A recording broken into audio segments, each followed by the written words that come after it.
اعوذ باللہ من الشیطان الرجیم، بسم اللہ الرحمن الرحیم، الحمد للہ رب العالمین، صلی اللہ علی محمد وآلہ اجمعین، واللعنۃ الدائمۃ علی اعداء محمد وآل محمد، اما بعد، وفقنا اللہ وإیاکم للعلم والعمل الصالحین انشاءاللہ تعالی۔ گفتگو ہماری چل رہی تھی کہ امام حسین علیہ السلام نے جو خطوط لکھے مکہ سے، ان خطوط میں سے ایک خط جناب مسلم بن عقیل کو دے کر بھیجا کوفہ والوں کی طرف، اور مسلم بن عقیل کا سفر جاری ہے۔ تو یہاں پہ آج ہم جو گفتگو کریں گے کہ کوفہ میں مسلم بن عقیل کے جو مہمان ہیں وہ کون لوگ تھے، مسلم بن عقیل کوفہ میں کون سی شخصیات کے گھر پہ رکے ہیں۔ یہاں پہ جناب مسلم بن عقیل کو جو امام حسین علیہ السلام نے خط میں لکھا تھا اور ان سے فرمایا بھی تھا کہ آپ کوفہ میں اوثق اہلہا، جو کوفہ میں سب سے زیادہ ثقہ اور قابل اطمینان ہے، آپ اس کے گھر پہ جا کے رکیں گے۔ یعنی امام حسین علیہ السلام کا حکم آ گیا کہ آپ کوفہ میں سے یہ دیکھیں کہ جو سب سے قابل اعتماد شخص ہے آپ اس کے گھر پہ جا کے رکیں گے۔ تو لہٰذا اسی وجہ سے یہ بات بڑی اہمیت کی حامل ہے کہ خاندان اہل بیت کے لوگ کون سے افراد کو کوفہ میں سب سے زیادہ قابل اعتماد سمجھتے تھے۔ یہاں پہ ہمارے سامنے دو اقوال آتے ہیں اور اختلاف آتا ہے کہ ایک قول کے مطابق جناب مسلم بن عقیل مسلم بن اوسجہ کے گھر پہ رکے ہیں، اور اس قول کو ابن کثیر نے اپنی تاریخ میں ذکر کیا ہے۔ فلما دخل الکوفۃ نزل علی رجل یقال له مسلم بن اوسجہ الاسدی، کہ جب کوفہ میں آپ داخل ہوئے تو ایک مرد کے گھر پہ رکے اور جس کو مسلم بن اوسجہ الاسدی کہتے ہیں۔ مسلم بن اوسجہ الاسدی یہ شہدائے کربلا میں سے ہیں، اور کربلا میں جب امام حسین علیہ السلام نے عاشور کی رات اپنے اصحاب سے یہ فرمایا تھا کہ تم چلے جاؤ، تو اس وقت ہر صحابی نے اپنی اپنی محبت کا اظہار کیا۔ تو وہاں پہ مسلم بن اوسجہ کے جو الفاظ تاریخ نے نقل فرمائے کہ آپ نے یہ فرمایا تھا کہ اللہ کی قسم اے فرزند رسول، میں آپ کو چھوڑ کے کبھی نہیں جاؤں گا، میں آپ کے دشمنوں کے سینوں کے اندر اپنا نیزہ گھساؤں گا اور اپنی تلوار سے انہیں ماروں گا جب تک میرے ہاتھ سلامت ہیں، جب تک میرے ہاتھ میں نیزہ ہے، اور اگر میرے پاس کوئی اسلحہ بھی نہ رہا تو میں آپ کے دشمنوں کے اوپر پتھر سے حملہ کروں گا اور پتھر سے انہیں جو ہے وہ ماروں گا، حتی اموت معک، یہاں تک کہ میں آپ کے ساتھ شہید ہو جاؤں۔ تو یہ مسلم بن اوسجہ ہیں کہ جو شہدائے کربلا میں سے شمار ہوتے ہیں، جنہوں نے امام حسین علیہ السلام کی خاطر کربلا میں اپنی جان نچھاور فرمائی ہے۔ تو یہ ابن کثیر کا پہلا قول ہو گیا کہ آپ کوفہ میں مسلم بن اوسجہ کے گھر پہ رہے۔ جو دوسرا قول ہے کہ جسے شیخ مفید علیہ الرحمہ نے نقل فرمایا کہ حتی دخل الکوفۃ فنزل فی دار المختار بن ابی عبید، کہ آپ کوفہ میں داخل ہوئے اور جناب مختار بن ابی عبید یعنی مختار ثقفی کے گھر پہ آپ رکے ہیں۔ وَهِيَ الَّتِي تُدْعَى الْيَوْمَ دَارَ سلم بن مسیب، اس گھر کو سلم بن مسیب کے نام سے یاد کیا جاتا تھا۔ وَأَقْبَلَتِ الشِّيَّةُ تَخْتَلِفُ إِلَيْهِ، اور شیعہ جو ہے وہ جتنے بھی کوفہ میں تھے وہ آپ کی طرف آنے لگے۔ جب بھی شیعوں کی جماعت وہاں پہ جمع ہوتی تو قرأ علیہم کتاب الحسین بن علی، تو جناب مسلم ان کو امام حسین علیہ السلام کا خط پڑھ کے سناتے تھے۔ وہم یبکون، وہ سارے کے سارے روتے تھے۔ وبایعہ الناس، اور لوگوں نے جو ہے مسلم کی وہاں پہ بیعت کی، یہاں تک کہ 18,000 جو لوگ تھے انہوں نے وہاں پہ مسلم کی بیعت کی۔ تو یہ سارے کا سارا جناب مختار بن ثقفی کے گھر پہ ہوتا رہا، اور اس بات کو شیخ مفید علیہ الرحمہ نے لکھا ہے۔ اب یہاں پہ ماہرین نے جب اس بات کا تجزیہ کیا کہ جناب مختار بن ابی عبید یعنی مختار ثقفی کے گھر کو کیوں اختیار کیا گیا، یعنی اگر شیخ مفید علیہ الرحمہ کی یہ روایت واقع کے مطابق ہو اور حقیقت کے مطابق ہو، تو یہاں پہ پھر ہمیں اس بات کے اوپر غور کرنا چاہیے کہ جناب مختار بن ثقفی کے گھر کو کیوں اختیار کیا۔ تو اس کی پہلی وجہ تو یہی ہے کہ جب امام حسین علیہ السلام نے لکھا تھا کہ کوفہ میں سب سے قابل اعتماد شخص کے گھر پہ جانا ہے، تو یہاں پہ مسلم بن عقیل نے اپنے عمل کے ذریعے سے یہ واضح کر دیا کہ جناب مختار ثقفی سے بڑھ کے کوئی قابل اعتماد کوفہ والوں میں اور نہیں ہے، یعنی جو سب سے زیادہ قابل اعتماد ہے وہ مختار ثقفی تھا۔ تو لہذا یہ اسی وجہ سے مختار ثقفی کی یہ وثاقت ہے ایک طرح سے کہ مسلم بن عقیل نے اپنے عمل کے ذریعے سے امام حسین علیہ السلام کے فرمان کو ثابت کر دیا کہ جو سب سے قابل اعتماد کوفہ میں ہے وہ جناب مختار سقفی ہیں۔ اور دوسری وجہ اس کی یہ بیان کی جاتی ہے کہ جو اس زمانے میں مختار کا گھر تھا وہ سب سے زیادہ محفوظ تھا۔ اس کی وجہ یہ تھی کہ جو مختار تھا یہ نعمان بن بشیر جو اس وقت کوفہ کا حاکم تھا، یہ اس کا داماد ہے، کیونکہ نعمان بن بشیر کی جو بیٹی عمرہ یا امرہ ہے اس کا جو ہے وہ شوہر جناب مختار سقفی ہیں۔ تو اس وجہ سے جناب مختار سقفی کے گھر پہ اب کوئی دشمن حملہ نہیں کر سکتا اور یہ بڑی محفوظ جگہ ہے، تو اس وجہ سے جناب مسلم بن عقیل نے جناب مختار سقفی کے گھر کو اپنایا کہ وہاں پہ زیادہ جو ہے وہ اطمینان کی کیفیت ہے۔ اب یہاں پہ مختار سقفی کا جب ذکر آتا ہے تو ان کے متعلق کچھ ذکر کر دینے میں حرج نہیں ہے، اور علماء نے اس بات کو اپنی کتابوں میں ذکر بھی کیا ہے۔ جناب مختار ہجرت کے سال جو ہے وہ پیدا ہوتے ہیں، اور بچپن سے ہی ان کے حالات ایسے رہے ہیں کہ یہ جنگجو طبیعت کے مالک تھے، یعنی 13 سال کے ہیں اور یہ اپنے والد کے ساتھ جنگوں میں شریک ہوئے ہیں 13 سال کی عمر میں، اور ان کا جو چچا ہے وہ ان کو جنگوں سے روکتا بھی تھا کہ ان کو جو ہے وہ جنگ کے اوپر نہ لے کر جائیں، لیکن یہ بڑے بہادر تھے۔ اس کے علاوہ ذا عقل وافر کے الفاظ موجود ہیں کہ بڑی ذہانت کے جو ہے وہ مالک تھے، حاضر جواب تھے، اور تیسری جو صفت ذکر کی گئی کہ سخی مزاج تھے، کنجوس یہ نہیں تھے، اور امام حسین علیہ السلام کے قاتلوں کو مارنے والے اور ان کے ذریعے سے امام اہل بیت کے ہاں اپنا مقام حاصل کرنے والے یہی مختار سقفی ہیں۔ اور مصعب بن زبیر کے ہاتھوں ان کو قتل کیا گیا کہ جب آپ کی عمر 67 سال تھی، یعنی 67 سال کی عمر میں آپ شہید ہو گئے ہیں۔ اب یہاں پہ جناب مختار سقفی چونکہ قاتلین امام حسین علیہ السلام کو مارنے والے ہیں، ان کو قتل کرنے والے ہیں، تو ان کے متعلق مختلف طرح کی روایات موجود ہیں کہ جس میں سے جھوٹی روایات بھی بہت ساری موجود ہیں، ضعیف روایات بھی موجود ہیں۔ تو اگر ہم دیکھیں تو دو طرح کی روایات ہمارے سامنے آتی ہیں۔ کچھ روایات میں جناب مختار سقفی کی بہت زیادہ مدح کی گئی ہے، تعریف کی گئی ہے، اور کچھ روایات میں ان کی مذمت کی گئی ہے۔ اب جن روایات میں ان کی مذمت کی گئی ہے ان روایات کی 3 کیٹیگری ہیں، یا تو ان کی سند دیکھیں تو وہ ضعیف نکلتی ہے، یعنی وہ ان کی سند ہی ثابت نہیں ہے، ضعیف و سند ہیں، یا اگر دیکھیں تو ان کے الفاظ کے اندر ایسی چیز نہیں ہے کہ جن سے مذمت ثابت ہو، یا اگر مذمت ثابت بھی ہو رہی ہے تو زیادہ سے زیادہ انہیں ہم تقیہ کے اوپر عمل کر سکتے ہیں، کیونکہ اس کے مقابلے میں صحیح و سند بہت ساری روایات ایسی ہیں کہ جس میں مختار سقفی کی مدح کی جاتی ہے۔ ہم یہاں پہ آپ کے سامنے 5 جو محققین ہیں تشیع کے، جو بہت بڑے نام ہیں، ان کے اقوال اور ان کی تحقیق رکھنا چاہ رہے ہیں کہ انہوں نے مختار سقفی کے متعلق کیا تحقیق نقل کی ہے، یعنی مختار سقفی جو کوفہ میں جناب مسلم بن عقیل کے میزبان ہیں ان کے متعلق کیا لکھا ہے۔ سب سے پہلے ہم آپ کے سامنے حوالہ رکھنے جا رہے ہیں علامہ امینی علیہ الرحمہ کا، جو کتاب الغدیر کے مصنف ہیں، اور کتاب الغدیر میں انہوں نے جناب مسلم کے متعلق یہ جملے لکھے ہیں، اور ہم اس کا ترجمہ آپ کی خدمت میں پڑھنے لگے ہیں۔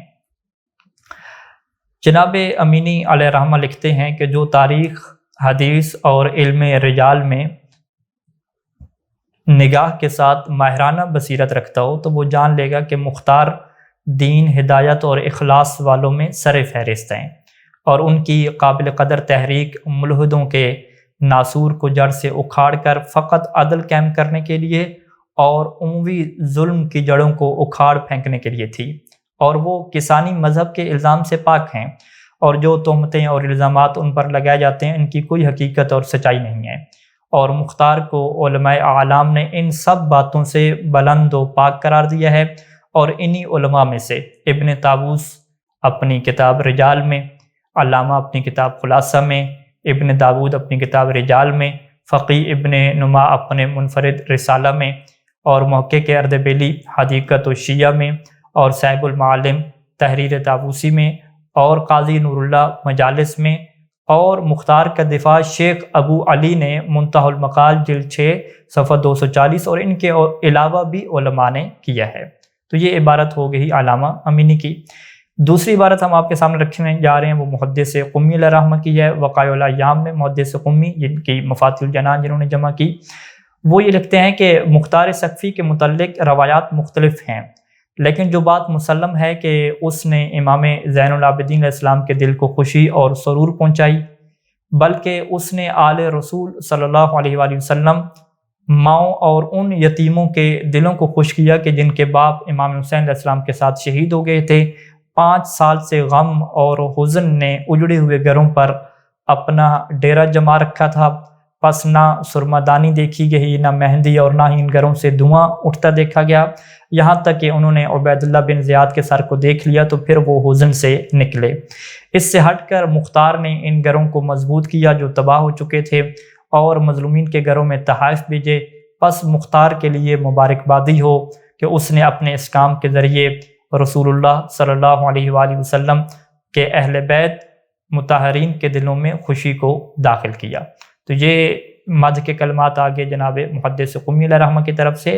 اور فقہا کے استاد الفقہا فقیہ سید خوئی علیہ رحمہ کا ہم بیان اب آپ کے سامنے رکھنے جا رہے ہیں، جو ان کی کتاب معجم رجال الحدیث سے ہے، جس کا ترجمہ جو ہے وہ اس طرح سے ہے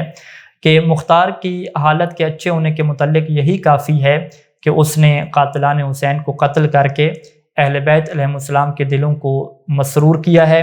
اور یہ اہل بیت علیہ السلام کے لیے کی گئی وہ عظیم خدمت ہے کہ جس پر اہل بیت علیہ السلام کی طرف سے جزا کا مستحق ٹھہر جاتا ہے۔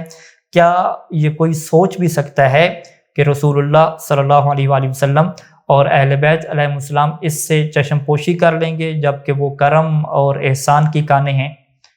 محمد بن حنفیہ کچھ شیعوں کے درمیان بیٹھے ہوئے تھے اور مختار کی سرزنش کر رہے تھے کہ وہ عمر بن سعد کو قتل کرنے میں کیوں تاخیر کر رہا ہے۔ بس جیسی ہی ان کی گفتگو مکمل ہوئی تو ان کے سامنے 2 سر پیش کر دیے گئے تو وہ فوراً سجدے میں چلے گئے اور اپنے ہاتھوں کو پھیلا دیا اور کہنے لگے، اے اللہ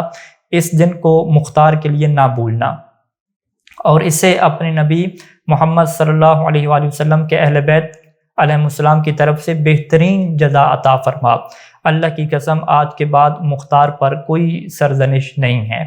یہ سید خوئی علیہ رحمہ نے کلمات نقل کیے۔ اور علم رجال میں ایک اور بہت بڑا نام مستدرکات علم الرجال کے مؤلف شیخ نمازی علیہ رحمہ، وہ یہ لکھتے ہیں کہ جس نظریہ کو میں اختیار کرتا ہوں وہ یہ ہے کہ مختار کو خون کا بدلہ لینے کے لیے چنا گیا، اس کے ذریعے اللہ نے پاک ہستیوں کے سینوں کو ٹھنڈک پہنچائی اور اسی کے ذریعے سے نیک لوگوں کے دلوں کو سرور بخشا، اور مختار ہمارے آقا حسین صلوات اللہ علیہ کی شفاعت سے جہنم کے درک سے نجات پائے گا۔ اللہ انہیں غفار کے لطف سے خیر کی جزا عطا فرمائے۔ اور اس کے بعد علم و رجال میں ایک اور بہت بڑا نام جناب امام قانی علیہ رحمہ تنقیح المقال میں وہ یہ لکھتے ہیں کہ مختار کے اسلام بلکہ ان کے امامی مذہب ہونے میں کوئی اشکال نہیں ہے، بلکہ ظاہری صورتحال یہی ہے کہ عامہ اور خاصہ سب کا اس پر اتفاق ہے، اور حق نظریہ یہی ہے کہ مختار امام سجاد علیہ السلام کی امامت کا قائل تھا۔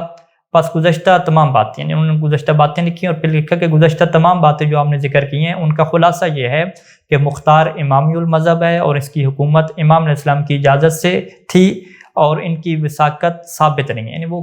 وہ کہتے ہیں کہ ہمیں معصوم کی زبان سے ان کی وثاقت ثابت نہیں ملتی، مگر وہ ممدوح ہیں، ایسی مدح کہ جس میں وہ حسن لوگوں کی فہرست میں شامل ہو جاتے ہیں۔ اور ہم آپ کی خدمت میں شروع میں بیان کر چکے ہیں کہ جب امام حسین علیہ السلام نے جناب مسلم بن عقیل سے یہ فرمایا تھا کہ اوثق اہلہا، کہ جو کوفہ کے سب سے ثقہ لوگ ہیں ان کے گھر پہ رہنا، تو جناب مسلم بن عقیل کا مختار کے گھر پہ قیام کرنا ان کی وثاقت کو ثابت کر دیتا ہے۔ تو یہاں پہ جناب مختار کے گھر جب مسلم بن عقیل ٹھہرتے ہیں اور حالات کوفہ کے تبدیل ہوتے ہیں اور کوفہ کا جو والی ہے وہ تبدیل ہو جاتا ہے، عبید اللہ ابن زیاد آ جاتا ہے، تو ان حالات کی وجہ سے پھر یہ ضرورت بنتی ہے کہ مسلم بن عقیل اپنا جو ٹھکانہ ہے وہ تبدیل کر دیتے ہیں۔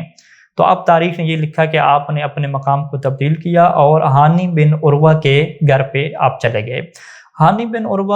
اصحاب رسول میں سے ہیں اور آپ کی جو شہادت ہوتی ہے اسی کوفہ میں ہوتی ہے اور آپ بوڑھے ہیں، یعنی تاریخ نے لکھا ہے کہ 90 سال کے قریب جو ہے وہ آپ کی عمر ہے، اور یہ کوفہ کی بڑی شخصیات میں شمار ہوتے ہیں۔ ان کا اپنا بہت بڑا ایک قبیلہ ہے، بہت بڑا لشکر ہے، 4000 8000 کا لشکر ذکر کیا جاتا ہے کہ جن کے ساتھ یہ نکلا کرتے تھے،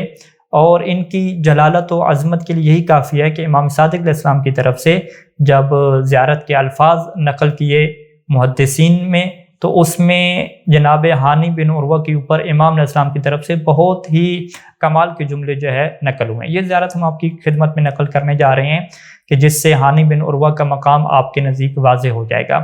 سید ابن طاووس نے اس زیارت کو جو ہے نقل فرمایا ہے، اور بحار الانوار میں علامہ مسیح الرحمن نے اس عبارت کو نقل فرمایا ہے کہ جس کے الفاظ یوں ہیں کہ سلام اللہ العظیم و صلوات علیک یا ہانی بن عروہ، السلام علیک ایھا العبد الصالح، عبد صالح کہہ کے ان کو خطاب کیا جا رہا ہے، الناصح للہ ولرسولہ ولامیر المؤمنین والحسن والحسین علیہم السلام، اشہد انک قتلت مظلوما، کہ میں یہ شہادت اور گواہی دیتا ہوں کہ آپ مظلوم قتل ہوئے، فلعن اللہ من قتلک واستحل دمک وعاش اللہ قبورہم نارا، یعنی لعنت ہو جس نے آپ کو قتل کیا، جس نے آپ کے خون کو مباح سمجھا، اللہ ان کی قبروں کو آگ سے بھر دے۔ اشہد انک لقیت اللہ، میں گواہی دیتا ہوں کہ آپ نے اللہ سے ملاقات کی اور اللہ آپ سے راضی تھا، وہو راض عنک بما فعلت ونصحت، جو آپ نے کیا، جو آپ نے نصیحت کی، اللہ اس بات سے راضی تھا۔ تو جب چھٹے امام کی یہ گواہی آ گئی ہانی کے متعلق کہ اللہ آپ سے راضی ہے، تو اس سے بڑھ کے ہانی بن عروہ کا کیا مقام ہو سکتا ہے؟ واشهد انک قد بلغت درجۃ الشہداء، اور میں گواہی دیتا ہوں کہ آپ شہداء کے درجہ پہ پہنچے ہیں، وجعل روحک مع ارواح السعداء بما نصحت للہ ورسولہ، اس طریقے سے یہ آخر تک دعا ہے